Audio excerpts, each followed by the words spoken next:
Welcome to the Mind of Basketball Podcast, also known as M.O.B Podcast, episode 85. I'm Evan. And I'm Ja. And this is our basketball podcast, where we recap, break down, analyze players and teams from the previous games from the previous day. How are you this Friday, Ja? Oh, I'm good. I'm chilling. I'm still tired, like always, but chilling. I have to agree with you on that. Tired is the word. But it is Friday. Weekend's coming up. You know what I always say, get through the day, and you can enjoy your weekend. Yeah. And enjoy the rest of the day.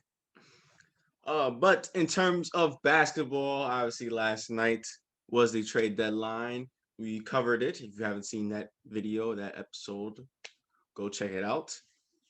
A lot of big trades: Aaron Gordon, Evan Fournier, Vucevic, Oladipo, all dealt to their respective teams. So if you want to be updated on that, like I said, go check out our last video.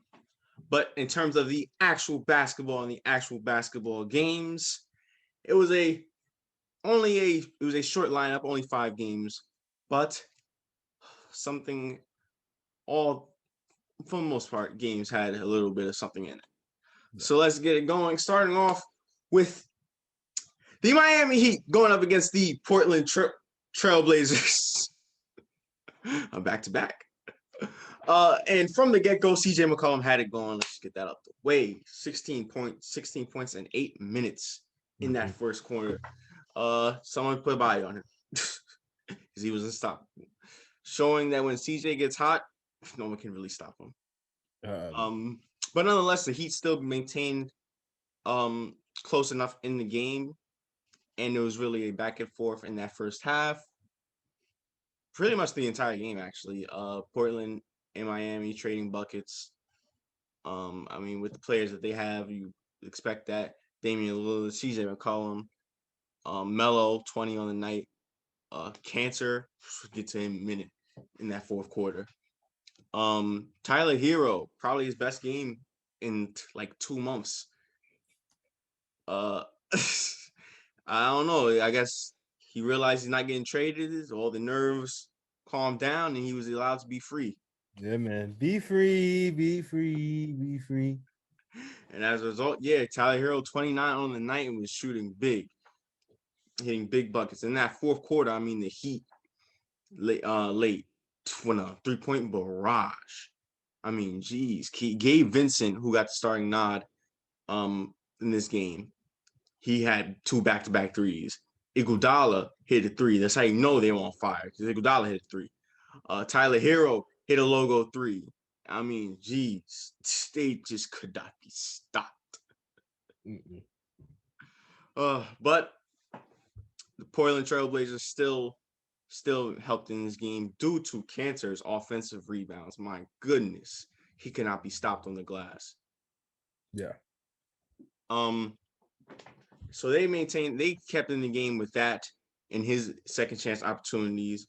But nonetheless, it was the Heat who still had a chance to maintain the lead, take the lead, or tie the game. Yeah. And late, it was Bam getting the big bucket. Possibly a foul could have been called, but no foul was called. Got the inside bucket, and it tied the game. And late game situation for the Portland Trailblazers, you know where the ball's going to. There's only one man. Damian Lillard had a chance to win the game for them. Did a step back 3. He tried to double team. Step back, shot it. He missed, but there was a foul call as Ariza hit his arm, even though it was a light touch. Still can't. That's a sensitive area for shooters. Can't do that at all. And Dame, you know, he made all 3. As a result, the Blazers win this tight game, beating the Heat by 3, even though the Heat did not have Jimmy Butler, as I did not mention. Jimmy Butler was out during the game. Yeah, this was a highly talented classic game. From an aspect, just like what you said, CJ McCollum had it going early, and then all of a sudden it just became 2 teams exchanging buckets. Miami Heat quickly found themselves getting back into the game, despite the fact that Portland had the early lead. Just bucket after bucket after bucket, and then just like what you pointed to specifically within that last parts of the third and mostly of that fourth quarter, the barrage of threes was just amazing with the way that it was going on from both sides, from both teams, but specifically the Miami Heat. They felt really empowered in that fourth quarter from the three. It's just unfortunately, of course, because at first, in my opinion, that whole series of events happened again. Big body Enes Kanter, we know how he is down in the paint, especially on the offensive boards. He's really talented at that. But I thought it was going into overtime when Bam got that layup. When Bam got that layup, and like again, but this is the thing when you talk about a talent like Damian Lillard, you're talking about a guy who's a threat from every part of the floor, three, mid-range, attacking. You got to pick your poison. It's really hard because you just do not know what to do. Yep. And That's the sad part.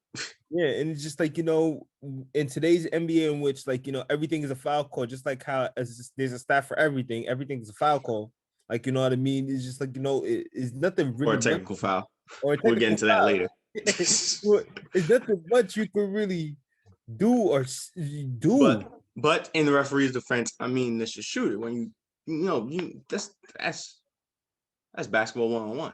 When the shooter's going up for the ball, you do not hit him on that elbow. Yeah, and that's a legitimate reason because that has an effect on the shot. Yeah, man. But come on now. They're not calling that in the playoffs, man. He hit his elbow.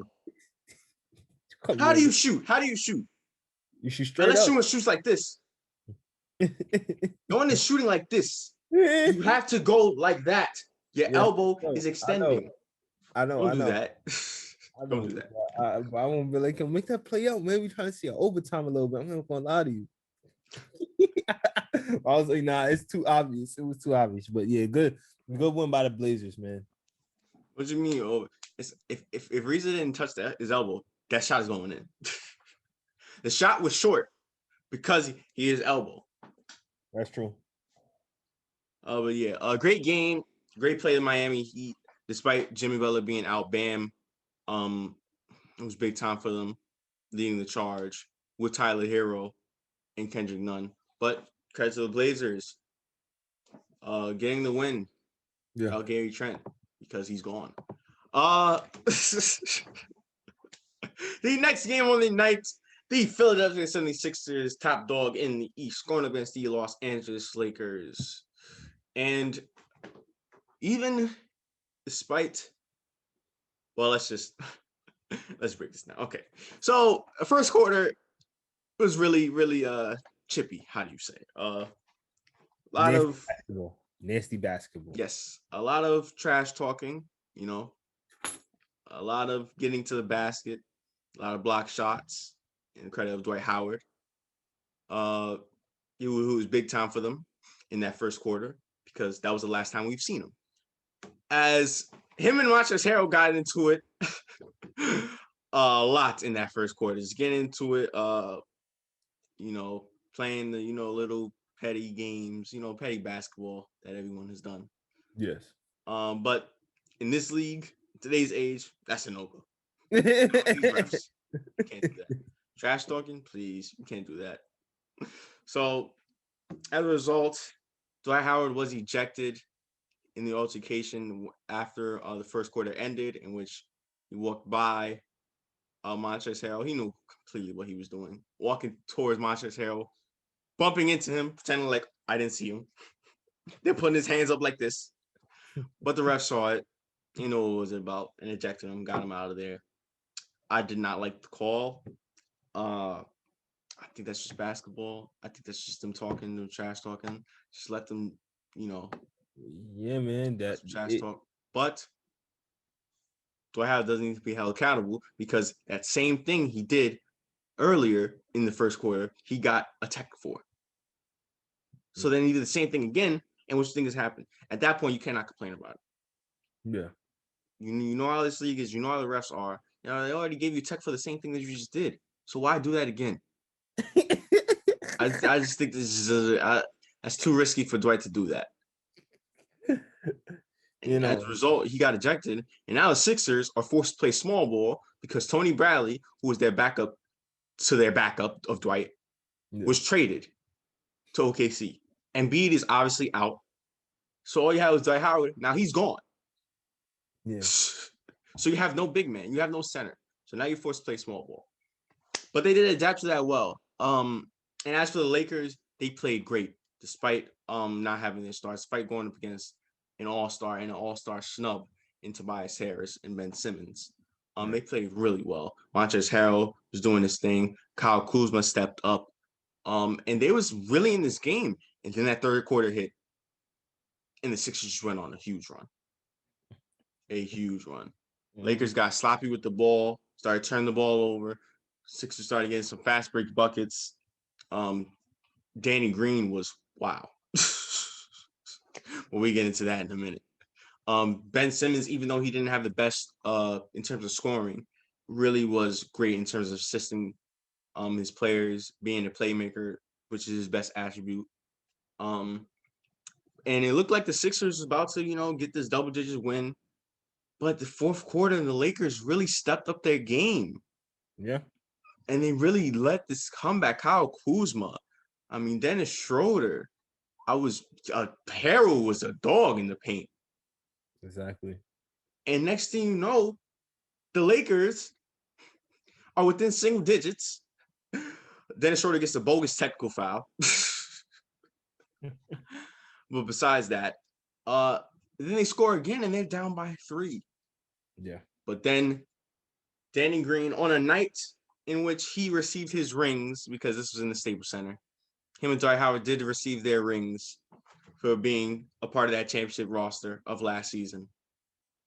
Return to the Staples Center. He hits the dagger 3. And as a result, the Sixers, off the strength of Danny Green's 28 points on the night, do halt the Lakers come back and win the game. Yeah, man. Oh, Danny Green looking like he resurged since a lot of bad rules last season. You know what I mean? There was a lot, especially take that, Lakers fans. You wish you saw that in the finals. Well, he nearly baited. Well, he did bait. So hey, he did. Yeah, he bait. But that was season ago. So about now, 28 on the night and the dagger. But yeah, just great production from him, man. Great production from him in the night, especially the Sixers team. But both teams, give it up for them, man. Again, not having the true big stars in this team, and they still battled out. Of course, again, 76ers got Ben. But again, Ben is not their scorer. Tobias is, yes. And he came up big late in the fourth quarter when you need him to. And the fact that this was able to still be competitive, and again, this is the challenges that you like to see from a team like the Lakers, though, where your 2 main stars are out. You want to see how much you could do as a team when it comes to your togetherness, your connection, your chemistry, and everything, and how it works without even having your 2 stars there. And that's what they were able to prove. They lost this game, but they should be proud of themselves because they nearly fought back without their stars. They fought back, which is the amazing thing. Of course, Philadelphia is still going to be Philadelphia. Of course, as long as you got Doc Rivers at the helm, Doc Rivers is going to make sure that his team is doing the right thing. But just great. I just got to give it up for the Lakers, man. Yeah, I agree with you. Got to give it up for the Lakers, in which the Sixers are a better team. If you take both stars off the teams, the Sixers are the better team. Yes. Because they still have Ben Simmons, still have Tobias Harris, still have a good amount of role players on that team. Exactly. Meanwhile, the Lakers are just a whole bunch of role players and good scorers, good starters. Yep. But with the way they stepped up when Harrell and Kuzma, got to give them a lot of credit. And Schroeder, who stepped up late. Yep. Got to give them a lot of credit in the way they balled out and where they led their team back into this game. But despite that, they still do fall to the Sixers. The refs still suck. But hey, what else is new?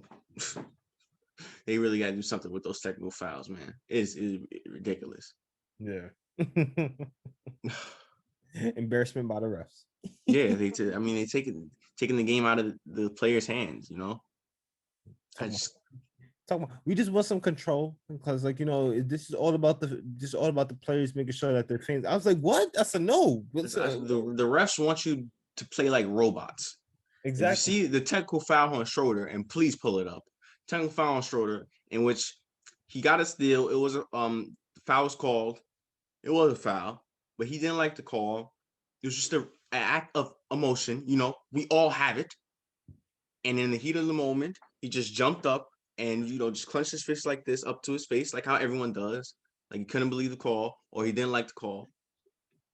He didn't say anything. Didn't kick the ref.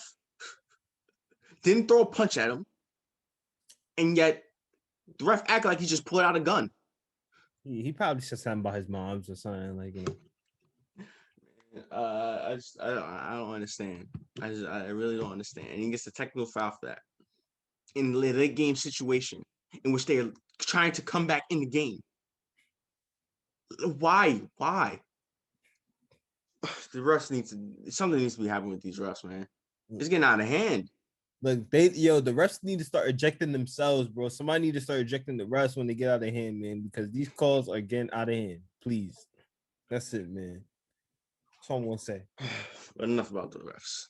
Let's talk about the basketball around the association besides those games. Let me go first. Go ahead. You go ahead. As the Washington Wizards and the New York Knicks, and you could jump in. The Washington Wizards and the New York Knicks did do battle rematch from a few nights ago, in which the Knicks blew them out the water with Julius Randle's 37 points in 3 quarters. And wow, this was a different start to this game, as the Wizards came out with a lot of energy, a lot of hustle, a lot of good basketball play in those first 2 quarters. Yeah, whatever. Let me talk. Russell Westbrook, Bradley Beal, Rui Hachimura was really leading the charge for them. Garrison Matthews. I mean, they was like cherry picking like it was 2K in those first 2 quarters. It was ridiculous. I mean, once they got a steal, there was already a man down court. I mean, that's how it was going for those first 2 quarters. Everything was falling for the Wizards. The Knicks was really struggling. Bad defense, couldn't really get it going on offense. RJ Barrett was really struggling from the field, same as Julius Randle, who didn't have his best scoring night.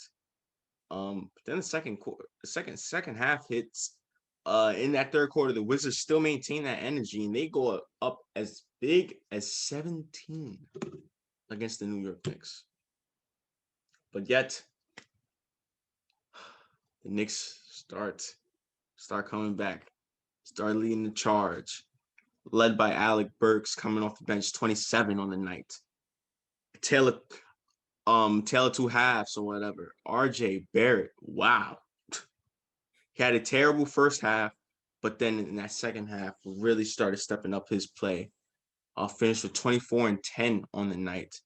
And next thing you know, the Knicks are back into this game. They're playing so much better. They have their energy back. They're playing better defense. They have their rhythm in their offense. And they just kept riding that wave. The Wizards didn't know what to do. And even though he didn't have his best offensive night, he is their best player. And I'm talking about Julius Randle. And when your best player is your best player, even when he's having an off night or a good night, you still give him the ball down the stretch. And down the stretch, Julius Randle made the right plays, hit the big shots, hitting 2 big shots against the Wizards, I believe over Hachimura, and closed out this game. As a result, the Knicks come back down 17 and beat the Wizards and secure that 5th spot for now, because it's a battle. Yeah. All I gotta say is, man, the Wizards could just retire now. It's over. Like the season, it's over. Like I don't like what was that? Like what was that? What was that? You can curse, you can keep leave it out though. like oh my gosh, like all that energy through 3 quarters, Like, mind you, you act like as if you were an individual player that scored 50 and through 3 quarters. Like, and then like, you didn't have to do anything else. Like, no, like you do all of that through 3 quarters just to make the Knicks come on a big run and do that to you. And no disrespect, the Knicks have been playing great this season, of course, yes. But No. It is disrespect because the Knicks have only won one game after trailing through 3 quarters. All my fault. 2 games because they just beat the Wizards last night. oh my god, like what's going on? Like, do you need to be playing against KD or Kyrie or someone in order to beat a New York City team? It feels like that's the only way. Yeah, the Wizards are now back on their earlier season stretch in which they have been playing very bad basketball. They have lost 8 out of the last 9, 10 out of the last 12. I'm about to say, yo, blow up the whole team, man. They should trade everybody at the trade deadline on the Wizards. Well, the Wizards made no moves during the trade deadline. No moves. And they needed Nothing. it. They needed it. No disrespect. I'm sorry. Wait, didn't they move Mo Wagner? Or Mo Wagner was on the team? You're right. You're right. They did move Mo Wagner to Chicago, and then Mo Wagner went to Boston. After that, Can do vibe still. but nothing. Nothing to get no draft picks, nothing of rebuilding, or nothing to make your team better. Hey, the Wizards are back to playing bad basketball. Anyway, I believe there's one game that you would like to go over. Oh yeah, one specific game I would like to go over. Not even the game. I just want to go over one specific player, to be honest. And that it ain't worse than Max McMillian. Mike McMillian, Mike Malone, Nate McMillan. Or Nate McMillian. You saying a whole bunch of different words, but anyway. But talk yeah, about that man right behind me. Yes, sir. If you want a 40-piece nugget, go to him because he had it going on against the Warriors. He went against the Warriors, no Steph, no Draymond playing, and obviously Clay out for injury. So, the Warriors just basically Clay. Hey man, look, it was a bad night for the Warriors. Let's bring him up at least once, okay? Okay. But the young guys got an opportunity to play, and let me just say, the Kings basically blew the Warriors out the water. There was times where the Warriors always came back, looked like they was going to make a run, of course, to make it a close competitive game. But whenever that happened, the Kings always had an answer. And that man specifically had an answer right there. I think he finished with 46 on the night, 44, 46. 44 is career high. 44 career high. He was just doing everything. He was doing what we know him to do. But yeah, he was just bugging out. He was just bugging out with everything he could do as one of the top point guards in this league. Yep, and also Rashawn Holmes 25 and 11 on the night. Tyrese Halliburton 21 and just pull it. Just show it. Just show it. Just show it. Don't have to say it. Just show it.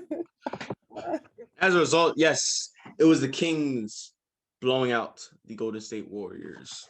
Yo, he crossed himself. He crossed him back. He stuff thought that was his his brother-in-law.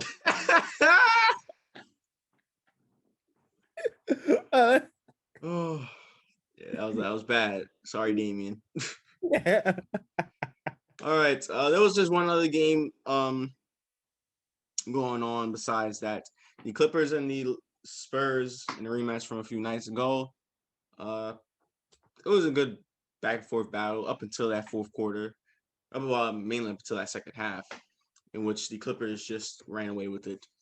Yeah, that's really all I have to say. Reggie Jackson came up big, 28 on the night, in a game in which Kawhi Leonard did not play. Yeah.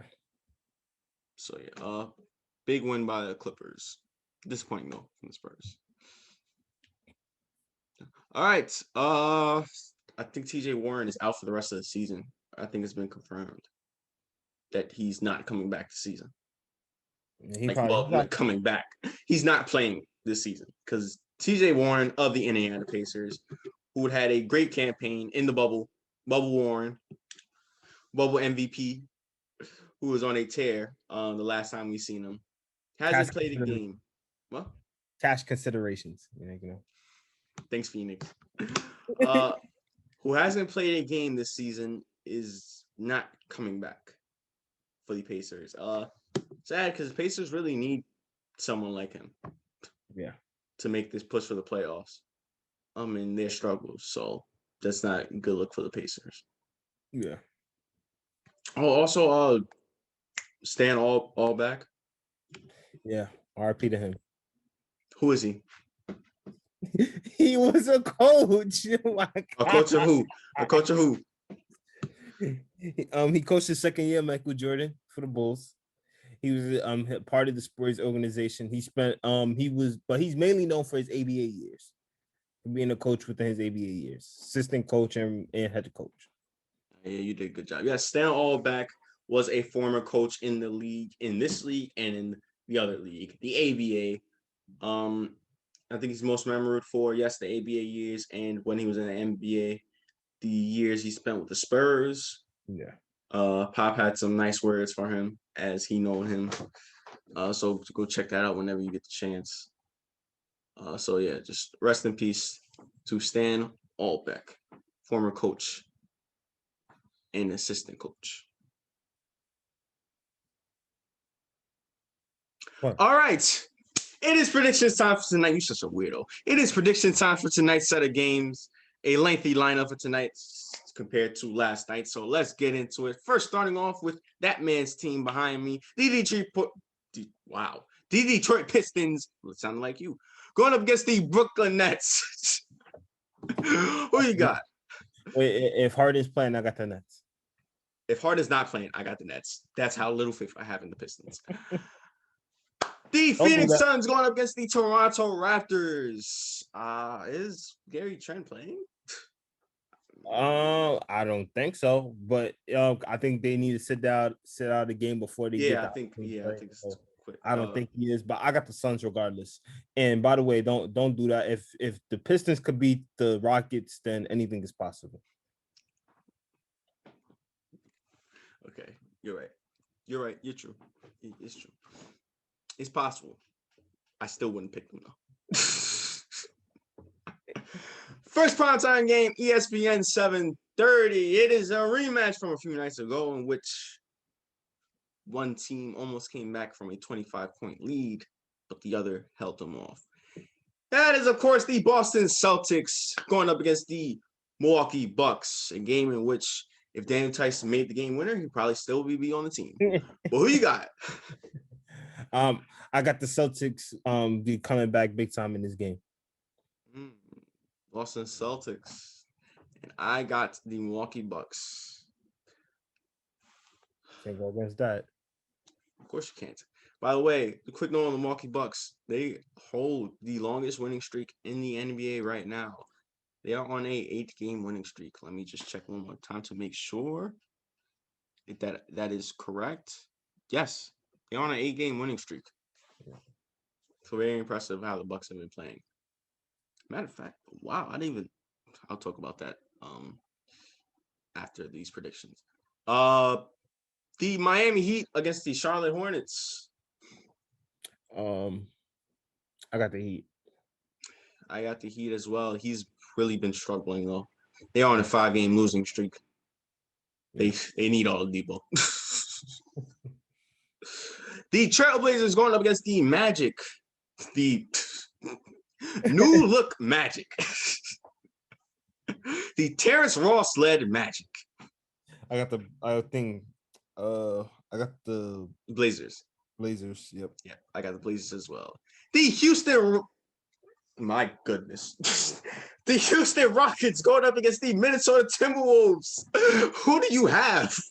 I got the Timberwolves. Why do you even pick? Why does it even matter? It don't matter. I'm not picking. No, too late. You got Timberwolves. Too late. You got Timberwolves. Cat Anthony Edwards. Look at calm down. The victor goes to spoils, bro. The victor goes to spoils? Yeah. Tell me what that means. Whatever the hell it means. Do you just like hear quotes online and be like, yeah, I think that sounds nice. Yeah, I'm not even gonna lie. Yeah, I do. The big words, the big words. You're so lame.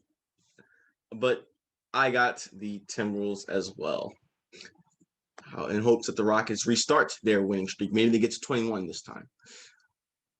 Losing streak. The Denver Nuggets going up against the New Orleans Pelicans. I got the Pelicans. I got the Nuggets. The Indiana Pacers going up against the Dallas Mavericks. I got the Alice Mavericks. Not so Alice lately. Been playing better defense. I got the Mavericks. The Memphis Grizzlies going up against the Utah Jazz. Jazz as well. The second primetime game of the night, doubleheader, ESPN, 10 o'clock. It is the Atlanta Hawks going up against the Golden State Warriors. Who you got? I got the Atlanta Hawks. The Atlanta Hawks as well. No Curry, and I don't think is Draymond playing. Draymond, probably. I don't know. We'll see. Either way, I got the Hawks. And lastly, the Cleveland Cavaliers going up against the Los Angeles Lakers. The Los Angeles Lakers with no LeBron. Better hope they beat your former team. I got the Lakers as well. They are currently on a 4-game losing streak too. Yeah, that's understandable. Somewhat, yeah. Somewhat. All right. Thanks, time to wrap things up. Any final thoughts? RP against Mr. Allbeck. Rest in peace, rest in power. Yes. Great trade deadline. A lot of surprises. Yes. Great trade deadline. Wow. I was shocked. And just a couple of these teams just need to forfeit the season, man, and just get it over with, man. They're not going to be doing vibes, so it's just time to move on. Houston. Houston. Yes, Houston. They traded Oladipo for role players. Let me tell you something right now. Again, if Daryl Morey was the GM, that one never went through. Trust me. Listen, I want to know, all due respect, Avery Bradley and Kelly Olynyk. If I saw a Houston Rockets GM right now, I would ask him, what does Avery Bradley and Kelly Olynyk do for your team that you have right now? You're not the Clippers. You're not the Lakers. You're not the Sixers. So how? You got nothing for Oladipo based off what your team needs, what you're trying to do. This is not a championship contending team. So you trying to go out and get Avery Bradley and Kelly Olynyk makes no sense. Why is Kendrick Nunn, Tyler Hero, and Duncan Robinson still on that team? How do you not get any of them? I don't understand. It doesn't make any sense to me. And look, as legendary as Oladipo is, man, I was just like, you kind of at least got a couple of more picks if they want Oladipo, and you're not getting no kind of Duncan Robinson, just like what you said. And if you go watch the episode, you can hear my guy he says, look, even if they went to trade Tyler Hero for KD, Kyrie, and Harden, the Heat would not budge. So at this point, robbery of the century. They could at least swapped Nunn. They could have got Nunn. And if they're not trading Nunn, no deal. No deal. Oh man, wow. Yeah, they're missing Daryl Morey. Missing Daryl Morey. All right. That being said, wait, just real quick. All right, yep. Just making sure about the next day. But for that being said, thank you guys for watching today's pod. Make sure to tune into tomorrow's podcast. Make sure you like, share, and subscribe. Also, follow our IG down in the description below. And once again, I'm Evan. I'm Ja. And this was the Mind of Basketball Podcast. To the winners, go the spoils.